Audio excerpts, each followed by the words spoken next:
And it's my pleasure to welcome Laura Southall.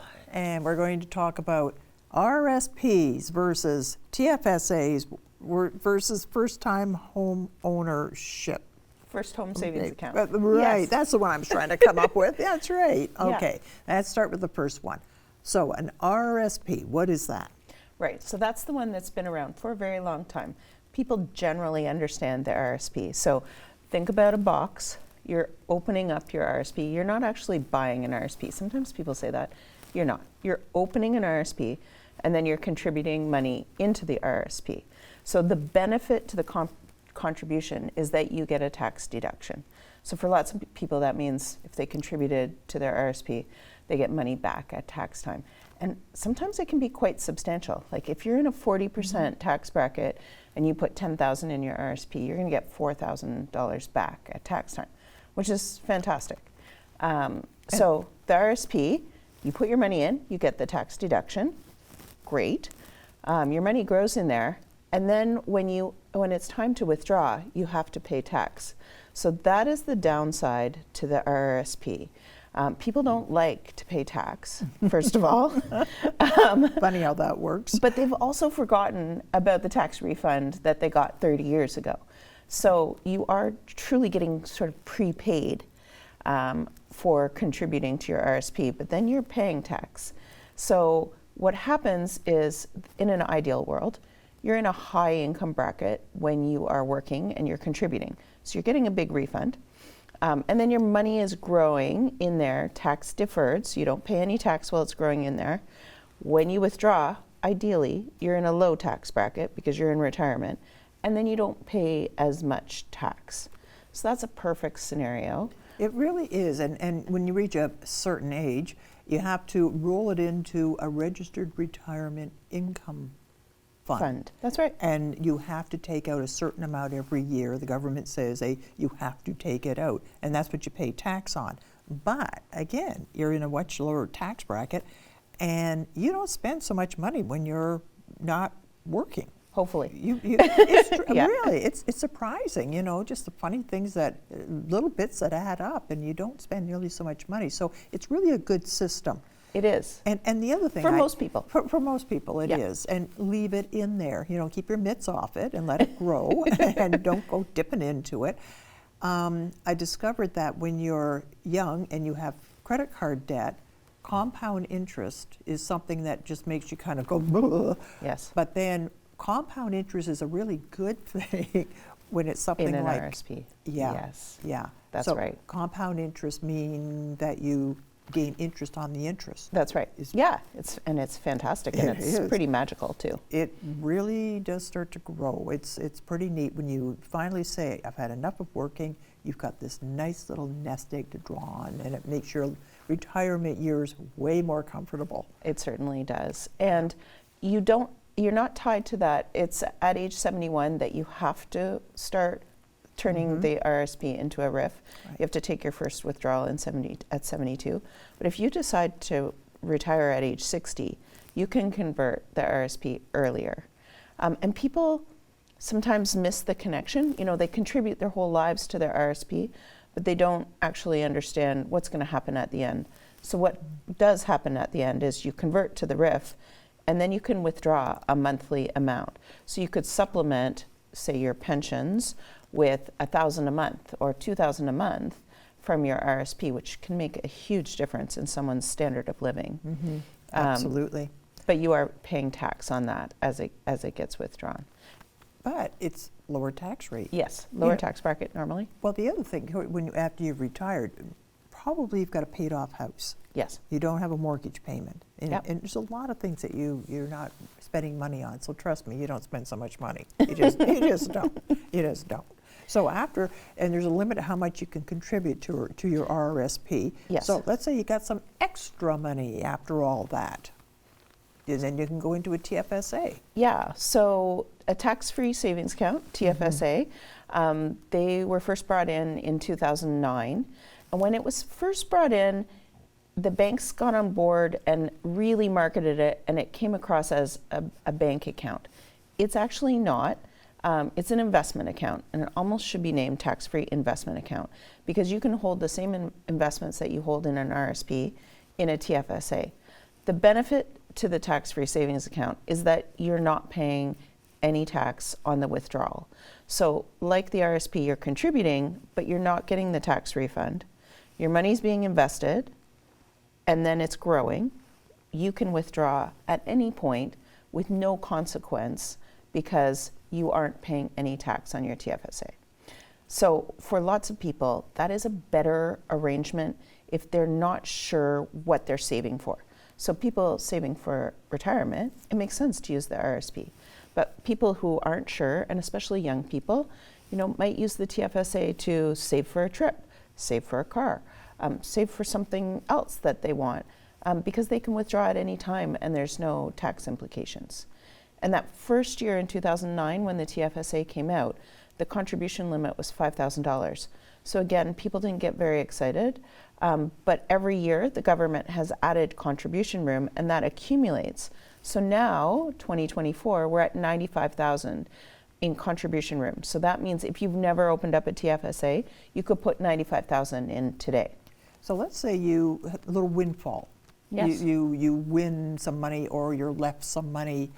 That's a really good place to put it. It sure is. And it doesn't mean that you couldn't contribute to your RSP, get the tax refund, and then put it in your TFSA. That's right. Right. You're sort of double dipping. Yeah, absolutely, you are. And if you get a tax refund come March, April, when you do your tax return, don't go spending the money. Go and put it into your TFSA. Yeah. Or pay down your mortgage. Also a good. That's true. Good idea. If there's no penalty. Yes, of course. Right. Of course. Yeah. Okay, that's another one. But then there's a third angle here. So there is a new account this year called the First Home Savings Account. And this is kind of a hybrid between those two accounts. So you have to be 18 to open it, which is the same as the TFSA. When you contribute to the First Home Savings Account, you get the tax deduction just like you do for the RRSP. But when you withdraw, you pay no tax. The caveat is that you can only withdraw for a down payment on a house or condo. And it has to be, you have not been a house owner before. That's right, First Home Savings Account. As well, there are limits. So you can only put $8,000 a year as a maximum, to a maximum of $40,000. You also only have 15 years to buy the house from the point when you opened the account. If you don't buy a house, it gets rolled, the First Home Savings Account gets rolled into an RSP in your name. So you don't lose the money, it just becomes part of an RSP.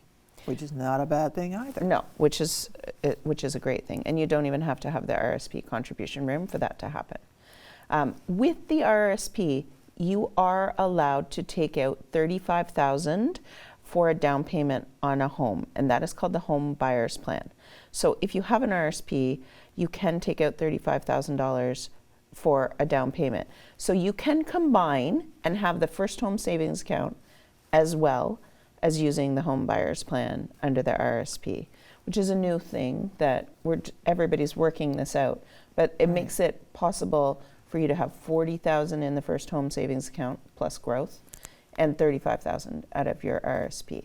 So, I mean, it's hard to buy a house these days, and it's getting harder and harder. Yes, it is, absolutely. And I'm thinking, let's say you met somebody and you've decided you're going to move in together. You own a home. You're not going to get married. You're just going to live together.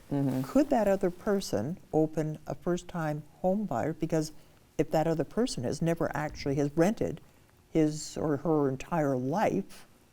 So are you going to buy a house with that partner? And your name is going to go on there? Because the second your name is on the deed, then it's not a first home anymore. Okay. That's the problem. That's the problem. I know. Okay. Okay. We've been going through these loopholes. Yeah, but no everyone's kidding. just looking at it and trying to figure it out. Right. But there is an advantage to it. And you can also carry forward the tax deduction for the first home. So for my twins who are 18 this year, they have opened first home savings accounts and put in a small amount and are starting to do monthly contributions. But they are in university. It does not make sense for them to claim a tax deduction because they're not making that much money. So they can carry that amount forward till they get jobs. So it might be 5 years before my son, who's in engineering, gets a full-time job, but it's probably a reasonably good job. So he would carry forward all the contributions he's done to the first home savings account and then claim them in his first year of working. So he'll get a lump back at that point. And then Mom's going to say, you take that lump and you. I would say put it towards the down payment on a house, but so if he had the room, I would have him recontribute to the first home savings account. Right.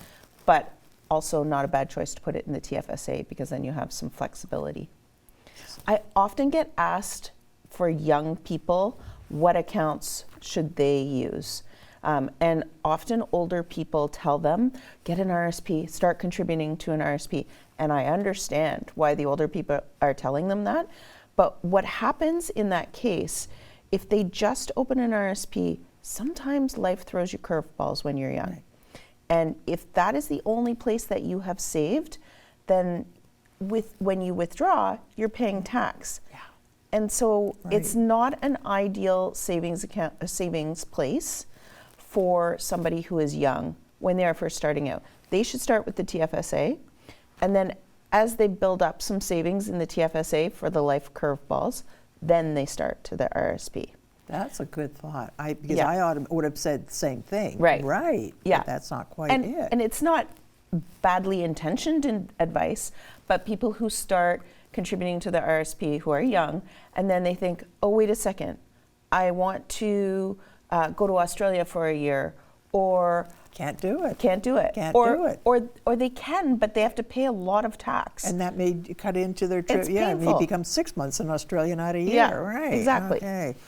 Oh, so much to think about. And it's tax season on top of it. Yay. I know. Anyway, So the contribution deadline for the RSP, February 29th for 2024. So if you have any spare cash lying around. Yes, put it in the RSP. Before February 29th. And Yes. then you'll benefit when you sit down to do your 2023 taxes. You will be so glad you did. Yes, you will for sure, especially if you're in a high tax bracket. It makes so much sense. As always, this has been so interesting.